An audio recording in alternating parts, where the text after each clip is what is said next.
వందలే రాయిరెడ్డి నువ్వు పైలంగా దిత్తివే రాయిరెడ్డి బొమ్మాయి కోతివే రాయిరెడ్డి నువ్వు రథమును కత్తివే రాయిరెడ్డి కూలిపోయిన కొంత రాయిరెడ్డి కూరాడుకుంటుందంతే రాయిరెడ్డి అంకించి పంపించి రాయిరెడ్డి బతుకు అంగట్ల వస్తుర రాయిరెడ్డి రాయిరెడ్డి 1200 రాయిరెడ్డి నువ్వు పైలంగా దిత్తివే రాయిరెడ్డి బొమ్మాయి కోతివే రాయిరెడ్డి నువ్వు రథమును కత్తివే రాయిరెడ్డి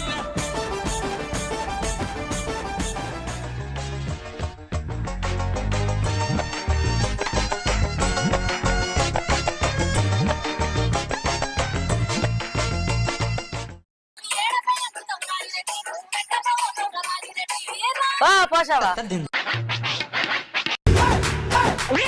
ఈ రాజిరెడ్డి అంది 1200 1300